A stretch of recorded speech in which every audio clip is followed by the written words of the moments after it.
I don't know if this still exists, but like grocery store coloring contests. I entered those every week and I won so many of them. The way that you deploy color is so beautiful and unique, and I think it's such a hallmark of the way you design. Always just interested in like what your interests were as a child and how you end up finding your way toward what it is that you love to do. Well, I guess we can thank Kroger grocery store coloring contests for my career today. It's really funny. Welcome to Talk Shop. I'm Ariel Okin, a New York-based interior designer, writer, and editor, looking to bring a little bit of magic into our homes every day. After years as a writer and editor in the interiors world, I founded my own editorial site, Fenimore Lane, in 2020, and the Talk Shop interview series was born. Each week, I delve into the personal experiences of the top interior designers and tastemakers around the globe. This week's guest cut her teeth on the fabulous sets of Hollywood before transitioning her set design experience into a career as one of the most sought-after interior designers in LA. Mandy Cheng launched her solo design career first as a production and graphic designer in the film industry. You can find her design work in music videos for chart-topping names such as J.Cole and OneRepublic, and her graphic design on projects ranging from 20th Century Women and Ladybird to Beyonce's Lemonade. Mandy quickly realized she had a passion for interiors, and she has received widespread acclaim. Her work on Daveed Diggs' home landed the April 2021 cover of AD, and she most recently designed Jesse Tyler Ferguson and Justin Mikita's home, which was also featured in AD and their fan-favorite platform, Open Door. Since founding Mandy Cheng Design, Mandy has been named to the prestigious AD 100 list for 3 years in a row, and has designed a wide range of spaces, including residential and commercial, all spanning the country. So please join me as we welcome Mandy to the podcast. Mandy, welcome to the podcast. I'm so excited to have you on. Thank you so much for having me. I'm excited to be here. Well, to kick off the conversation, we always ask everyone who comes on, can you describe your style in 3 words or less? I would say earthy, layered, and comfortable. I think that tracks. I was looking at your portfolio earlier this morning and it's so beautiful and comfortable and like saturated in gorgeous, yummy colors. It's so pretty. Thank you so much. Yeah. And for those listening, can you tell us a little bit about yourself and where you are at this point in your career right now? I guess. I know, it's a big question. I've lived 9 lives. So telling you where I started and how I got here is it's a journey. I know. I'm excited to talk about it because you have such a cool pivot into design. Thanks. I mean, as far as what's going on right now, I am finishing up renovating my house. It has been a crazy process because we have lived in the house throughout the entire renovation. That's so tough. This was a hoarder's home. Oh my God. When we purchased it. So it's not for the faint of heart. I will say that we hauled out, it was 10 truckloads. That's wild. Yeah. And that's after they emptied the home for us when we got the keys. That's insane. But they left some stuff behind. And on the day that we got the keys for the house, I came to the house with 5 dump trucks backing down our driveway. And I heard tinkering noises. No. And so I freaked out, and I knew these guys because I've used them at some of my projects. So they kind of escorted me down to where the noise was coming from. And some of the previous owners had broken in to continue gathering more items. That's so creepy. It was scary. Obviously, hoarding is an illness, and they just couldn't help themselves. So I felt really bad. But at the same time, I just needed the place to be cleaned out. Yeah. It was a lot. So during that portion of it, we were not living in the house, but we lived through the house while we resided the exterior. There was no insulation. So we replaced all the windows, basically built plastic walls inside of the home. And that's how they redid all the siding and changed out all the windows while we were living here to try to contain the dust. That's actually kind of fascinating. Yeah. So anyway, we're almost done with that process. It's been a lot. My husband is like, never again. And I'm kind of like, well, this was kind of cool. Yeah, no, that's living through that is crazy. It's hard living through construction. I always try to explain to clients if they haven't done it before, if they're thinking about it, what a big decision that is, because sometimes it's unavoidable and you kind of have no choice. But I always want people to know what they're getting themselves into when they are walking into living in a construction zone. I straight up tell my clients, you cannot live here during construction. Yeah. And you shouldn't, right? Like you're breathing in a lot of dust and debris and all of these things. You know, my husband and I, he's an architect, and, you know, with me as a designer, we both kind of know what we're up against. So we knew what we could live through and what we shouldn't live through. Right. But like a client, they don't know what it's like. It's so invasive. Just having people coming in and out of your house all the time. You're always waking up at, you know, whatever hour to get your personal stuff done before people start parading through your home. So just in general, I will never, ever tell a client to live through construction. Yeah. No, it's, if you can avoid it, you definitely should. Yes. Well, can you walk us through your career so far? Because you have had such a cool path to becoming an interior designer, and you worked in film and TV, you did production design. What was your first job, and sort of how did you get from there to where you are now? My first job after college, I worked at a footwear company as customer service. Oh. So that was my first corporate job. Then I went into the mortgage industry. I think somewhere in there I did like marketing as well. Went into the mortgage industry. This was when like everything was kind of crashing. Yeah. And then I think I bounced back into footwear very briefly. And then I ended up over at DreamWorks Animation. I have and had a lot of friends that worked in animation at studios. So my ex is now an animation director, but he was a storyboard artist at the time. So we just kind of ran around with a lot of people that were artists working at various studios. So working at DreamWorks, I was in production. So basically, you know, managing artists and coordinating meetings and that kind of stuff. While I was there, I met a group of friends who had come from film school. And so on the side, you know, like on the weekends or whenever we had time, we would go and shoot stuff together. So they would have their personal projects or get hired for small jobs. And I started to help with various things, like whether it was wardrobe or makeup or production design. And, you know, this is like a 5-person crew. So it's kind of wherever you're needed, you go and do the thing. Right. And I really enjoyed production design. And, you know, the production started to get bigger and bigger. And so then I started to get hired as a production designer for these like tiny little side gigs and really loved it. At the same time that all of this was, so I was doing all this freelance while also working at DreamWorks Animation. Simultaneous to all of this, my now ex and I broke up. I'm being very, very candid here. I love hearing these types of stories because the non-linear paths are so interesting, and all of the skills, hard and soft, that you gain from each job lends itself to where you end up in design. So I just think it's so interesting. Oh, absolutely. I mean, I think there's so much that I learned in corporate. I mean, even at, you know, at mortgage industries that taught me kind of how to work with all different personalities today. Yeah, I'm sure. And customer service, working in the footwear industry. I mean, what is interior design if not a customer service job? Exactly. It's so fascinating. So we broke up. I decided that I wanted to get out of DreamWorks Animation for obvious reasons, and just kind of decided one day, like, okay, I'm going to do production design full time. And I had saved up enough. I think it was like 2 or 3 months worth to be able to pay my bills. Mm-hmm. And so like within that designated timeline, I had to get paid work.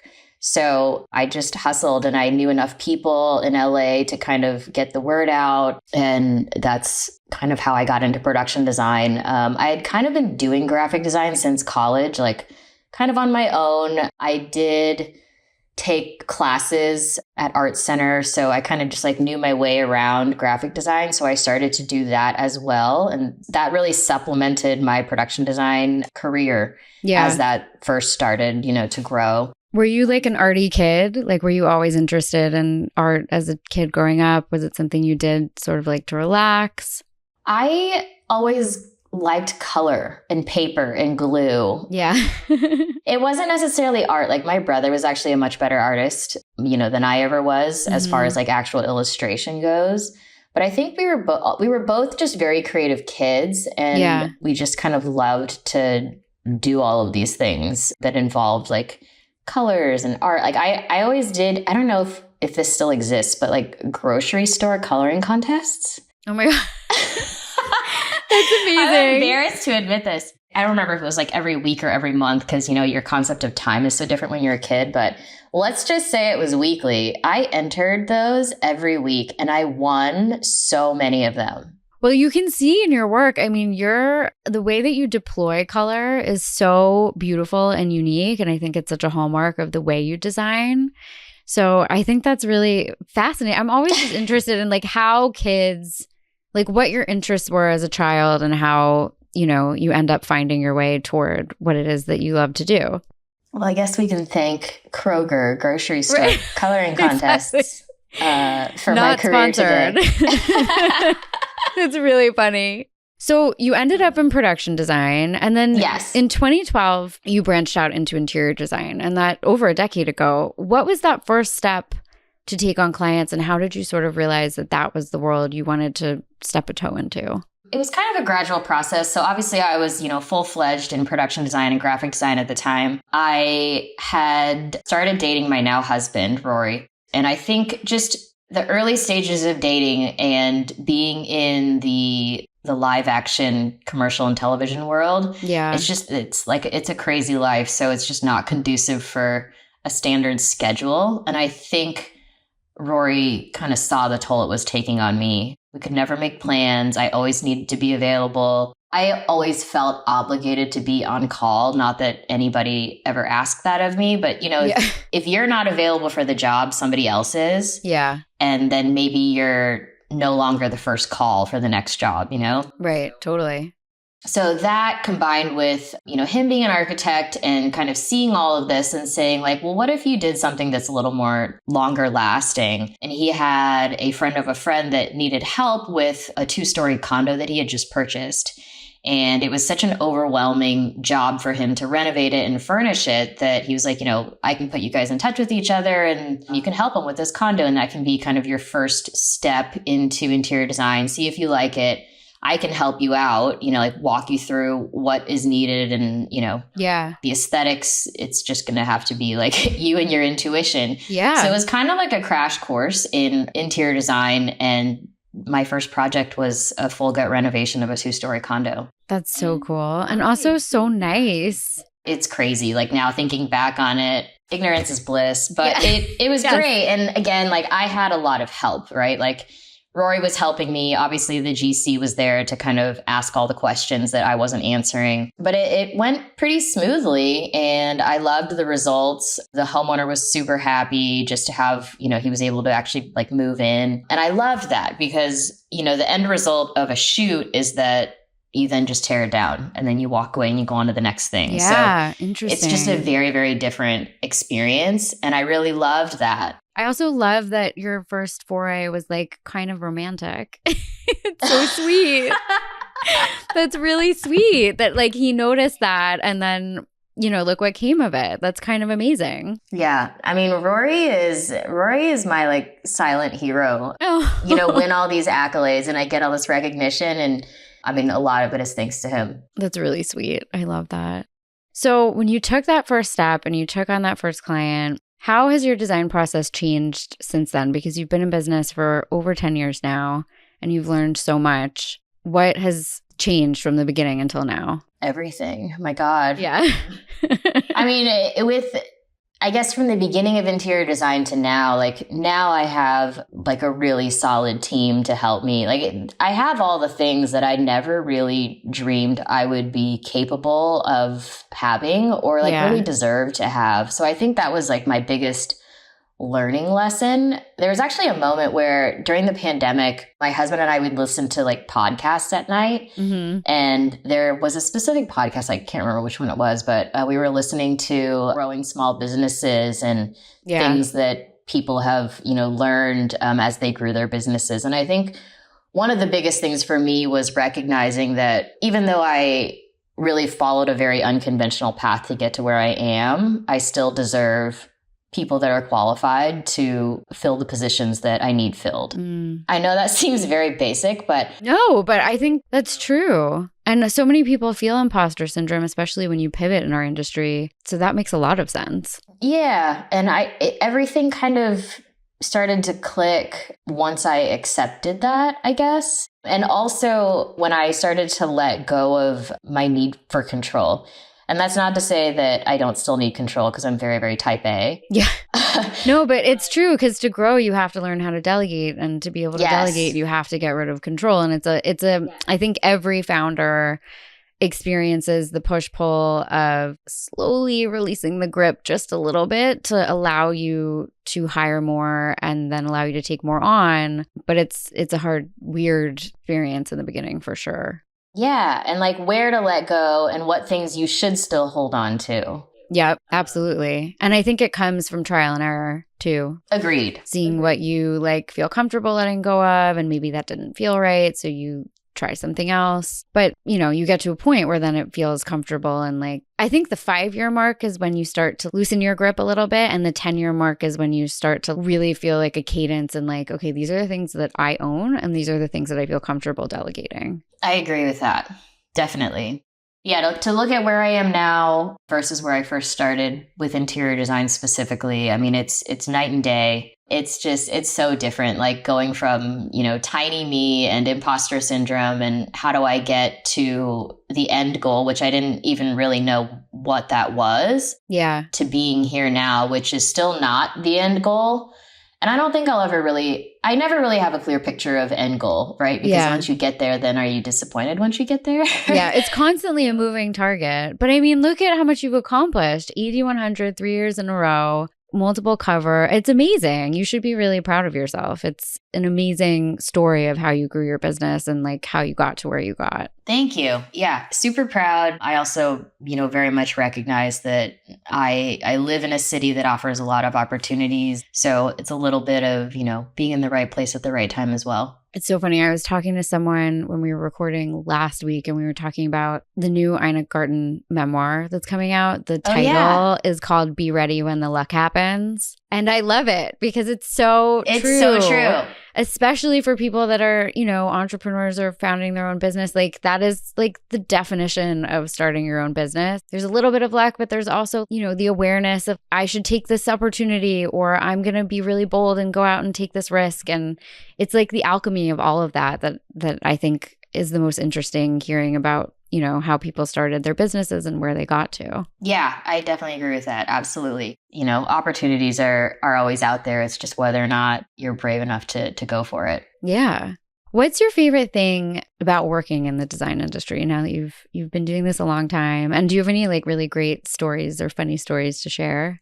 Favorite thing about working in design, I think I really like that it's subjective and that it's personal. Mm-hmm. And I say this because being kind of in the public eye to some degree with what I do, you get a lot of people's opinions, some not so great. And as long as you remember that design is subjective and also you're designing for a specific client, not for the general public, it helps to kind of not take people's opinions quite so seriously. So I really like that. Like it's not like math where you do a spreadsheet and your formula is wrong and like the answer is just wrong and you screwed up. I know. I keep telling my daughter, because my oldest daughter's 5, and she's always like, she's an artsy kid. She loves art and things. And I always tell her there's no wrong way or right way to be creative.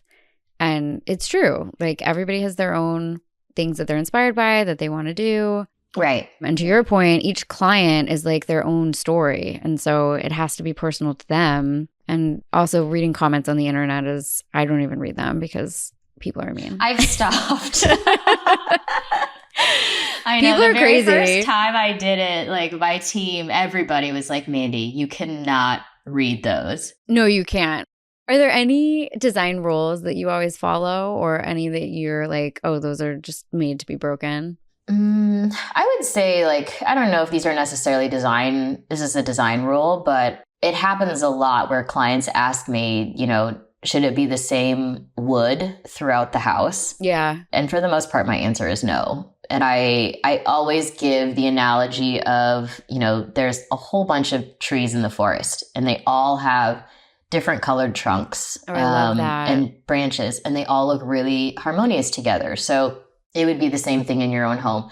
And obviously there's, caveats to that, like try to stick within the same color tone more or less. Mm-hmm. But I don't think having a dark stain with a lighter stain and then a completely different wood in general, that it's a bad thing by any means. Yeah, no, it gives layer and depth, Mm-hmm. and the difference is kind of what makes things look interesting. What's the best advice for designing interiors that you've ever received, and from who, if you feel comfortable sharing? I would say, a friend told me that I always need to photograph my work. Otherwise, you have nothing to show for what you've accomplished. Yeah, that is the best advice. It is probably the best advice that I could pass on to, anyone. And I know that that's, that comes with a lot, right? Like it's really expensive. Maybe the project you've done isn't to your liking or whatever, but if you don't shoot, you have nothing to show for your portfolio. And it's how everybody hires you.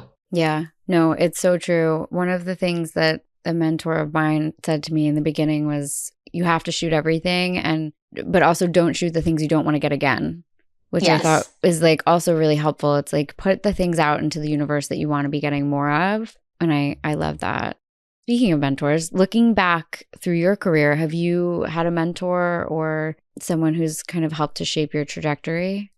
A lot of people have kind of helped shape my trajectory. I think friends and family that told me to go for it, even if I really had no business getting into what I'm doing. Yeah. And at DreamWorks, my producer at the time, Christine Belson, she was really pivotal in helping me. And she still is. I talk to her all the time, and I definitely see her as a mentor. But, when I was at DreamWorks, she kind of helped me pivot out of DreamWorks and into some internships with Eric Hughes, who is a very prominent designer. He's wonderful. He does beautiful work. Yeah. And so he, as far as interior design mentoring goes, I would definitely say him. As far as how to treat a team, one of my best friends, Jay Hogard, he really taught me that. So I was his art director, graphic designer, back when I was freelance. And the way he treated his team is definitely, it was just, I guess learning how to be a boss. Yeah. And how to treat people. So I would say there's a handful of people. I love that. Pivoting a little bit to some personal questions. What do you think your home says about you? It says that I love wallpaper. It says I love the wallpaper wall sconces. that Mandy has behind her is so pretty, by the way. It was the first thing I noticed. It's beautiful. Thank you. Yeah, it's really fun. And a lot of the things that I've put in my house are things that, my team and I have proposed to current or past clients that I love. And I know it's bold and I know it's a little bit out there. And the clients ultimately went with a safer option, and not to fault them, by any means, but in a lot of ways. No, but your home is your own laboratory, I think, for so many designers. And you get to try the things that, people might be a little bit timid to try. Absolutely. This is definitely a case study of a house just, pulled together well. We entertain a lot, and I think the home shows that. You'll see a lot of, kind of my characteristic earth tones and colors in here, and then just global influences from the times that, we've traveled. So cool. I love the way you use unexpected colors like rust, and they're just so warm and beautiful and inviting. Do you have any favorite places to shop for home? A lot. I mean, I love to shop local. I love small businesses because I'm a small business. Yeah. In LA, I mean, there's so many good places. Absolutely. Furniture. You can get everything that you want for your home in this little city here. So if we're talking about decor, I mean, furniture, we truly source everywhere, all over the world, and then local, and then online. So it's kind of, a full mix. But when it comes to shopping to stage and, do final touches and decor, that's where the small businesses really come in. So usually two or three of us will spend an entire day kind of running around the greater LA and shopping at different shops to buy things. Yeah. In Atwater Village, there's two places that I always go to, Block Shop and Decor. I love those two places. And then, of course, like Etsy, you know, again, small businesses and finding, and like that's where you can like search the weirdest combination of words and still find something. It's so fun. We have a shoot coming up in 2 weeks that we're doing like our final accessory pull for, and we have like the most random. We have like a French onion crock, like for French onion soup, like the most random things that we found. And it was like $30, but it's so pretty. And we're going to like use it in the kitchen on a shelf and it'll photograph beautifully. But you can find the most random stuff on Etsy. And it's like such a black hole for me. Exactly. I mean, you spend all night and lose sleep over it. It's definitely a black hole. And then like going vintage shopping too in LA, you know, like there's different areas you can go to shop for antiques and vintage little tchotchkes. So, you know, that's always fun too. Yeah, you have so many great, amazing vintage shops there. Where do you find inspiration? Is there anywhere specific that you turn to? Is it books? Is it social media, travel?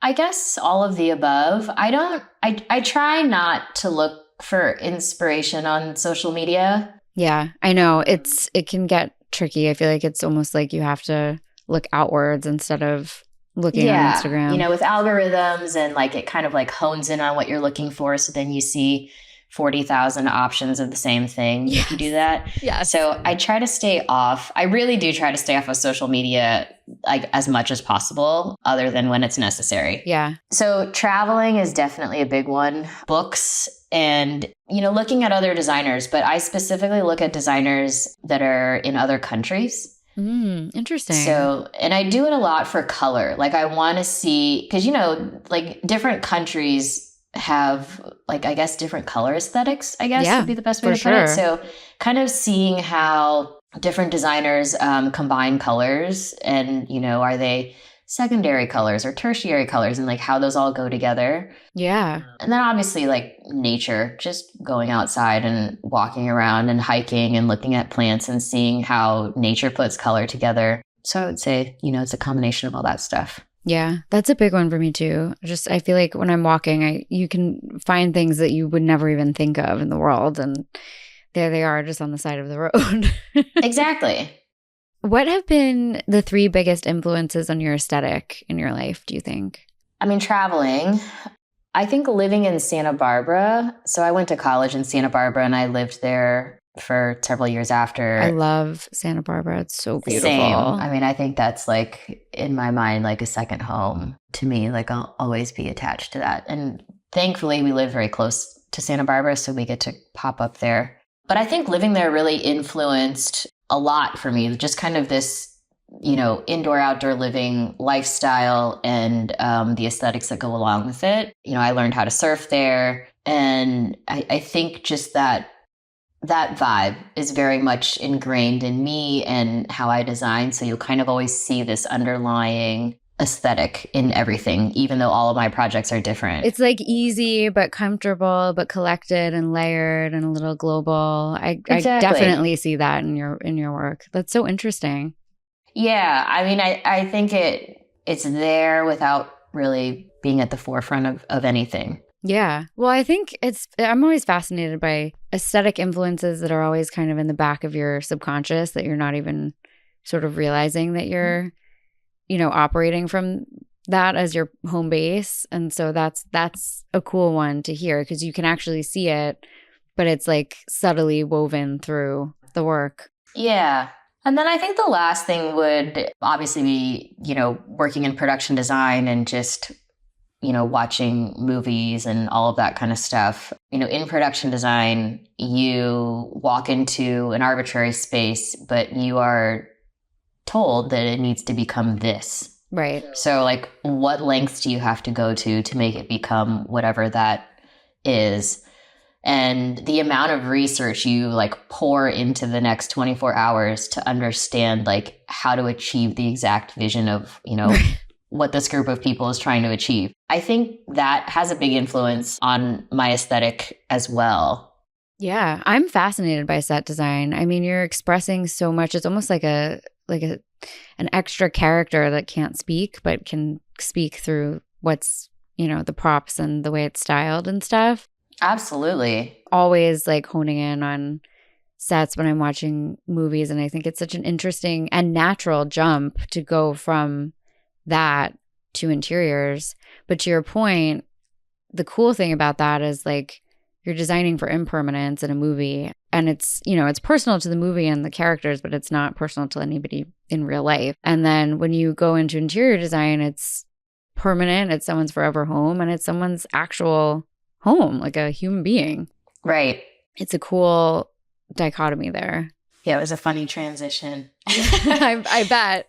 I'm just thinking of like, because it's permanent, you can no longer cheat it. And so for the longest time, in your head, you're thinking of the most permanent but temporary solution for something, right? Like you need to get the shot, so it needs to not fall off for 7 hours. But then after 7 hours, you need to be able to tear it down quickly. Yeah. And I remember there was like a period where like during that transition of production design to interior design where I had to like think differently. And like, man, this is really hard. And I wish I could just like use butyl tape and stick it up there, but I can't. Yeah.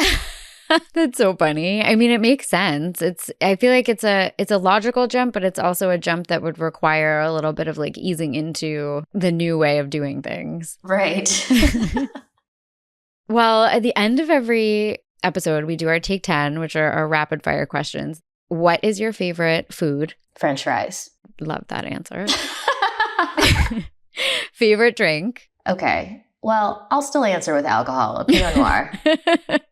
I mean, a nice glass of Pinot Noir and some French fries is, in my opinion, fabulous. So it's the best. Yeah. Favorite film? Anything by Wes Anderson for the aesthetics. Yeah. And the sets, everything. Yeah. The set design is incredible. Favorite hotel? Pali in Santa Barbara. Ooh, I don't know that one. I'm going to look it up. We stayed there when we got married, so I think there's nostalgia there too. Oh, I love that. Favorite city? Ooh, for travel or to live? You could do both. Okay. To live, I would still say LA. I'm here. I love it. To travel, the favorite place I've traveled to so far would be Mexico City. But there's a lot of places that could, beat the top spot. I just haven't been yet. Yes. I know DLN did like a big Mexico City trip last year, and it seems like such an amazing place to go for designers. It's just like rich with so much design. It's pretty magical. I love Mexico City. It was definitely a very cool trip. We want to go back. For design, it's just incredible. The colors are amazing. Yeah. The food scene is insane. It's a great place to go. Yeah, that one's very high on my list. Favorite bedding, which I always love asking designers because we all have opinions. It's no longer linen. I'm going to say bamboo. Bamboo is very soft. Very, very, very soft. So breathable. Yes. Brands, I would say Parachute and Mateo are my go-tos. Yeah. And I think Parachute has a bamboo option now. I actually don't know the answer to that. I have all their linen bedding. Yeah. It's so pretty and comes in such like gorgeous colors too. Yes. Tea or coffee, and how do you take it? Black coffee. Nice. My husband drinks like straight black coffee, and I'm like, exactly. I don't know how you do that. And he's like, I don't know how you drink coffee with creamer in it. It's disgusting. And I was like, pour over. It has to be pour over. Like I'm not gonna just do a Mr. Coffee brew. Yeah. And drink it black. That might not be right. But pour over black coffee is every morning. It's like how I start the day. Favorite playlist or thing to listen to? To work to is Spotify's Mexican guitar. Ooh, I have to try that. I do like all of the Spotify like jazz playlists. I can't listen to anything that has words when I'm working. Same. Do you start typing them too? Yeah, my brain like just like short circuits. Like I can't. I start writing the words to the songs. So like my whole team knows like once we're working, it has to switch to instrumental or like lo-fi. Yeah, literally same. I wonder if it's like there has to be like a word for that. It's like a real phenomenon for sure. Favorite weekend activity? Brunch. That's a great weekend activity. Hanging out with friends in general, but yeah, for a specific time of day, I would say brunch. I love brunch. Me too. It's like the best meal of any meal. Yeah. Our last one is one that I feel like is always kind of hard to answer for designers. Favorite design book? Favorite design book? Oh, no. I know. It's like kind of impossible. Like an actual book? It can't be a publication? It could be a publication. Then Art Digest. Yeah. It's just so inspiring. You see, designers from all over the world. It's just, it's amazing. Well, Mandy, thank you so much for coming on. This was so fun. Thank you so much for having me. I had a blast. Yeah. Can you tell listeners what you're working on right now? Do you have any new projects you want to talk about? I think this is public knowledge. If not, it will be now. So I collaborated with Hudson Valley Lighting Group for my own lighting collection with their Mitzi line. That's so exciting. Yeah, I'm super excited.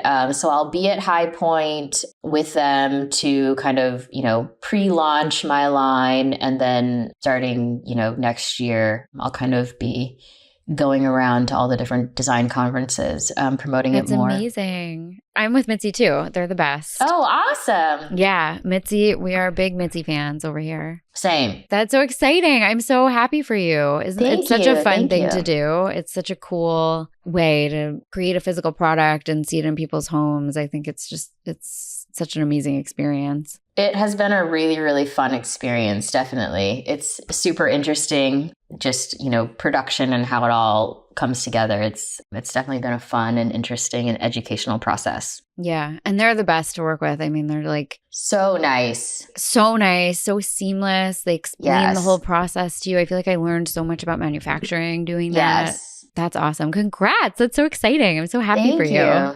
Thank you. Yeah, I'm really excited. And finally, the last question that we always ask everyone is, what advice do you have for someone looking to define their own interior style? Wow. I mean, I guess, start with your own house, like look around and see what you're drawn to and then build on that. But also don't be afraid to try something new and don't get, too confined to one specific style, because you're inevitably going to have clients that are, maybe they hire you for your specific style, but they also want, something a little bit different for this or something a little different for that. So, start with your own home and look around and see what it is that you're inherently drawn to and then build off of that. Well, Mandy, thank you so much. Where can listeners find more about you and your firm? On my website, so mandychengdesign.com. I'm on Instagram, same Instagram handle, Mandy Cheng Design. And you can always shoot me an email. Amazing. Well, we're going to link that all in the show notes for those of you listening. And Mandy, thank you. This was so fun. Thank you. I had a blast. Me too. I'm so glad we got to do this. Likewise. That's a wrap for this week's episode of Talk Shop. Thanks for listening. We'll be back next week with more thoughtful discussions and amazing guests. Follow us on Apple Podcasts, Spotify, and YouTube so you never miss an episode. And of course, follow me at Ariel Okin. See you next week.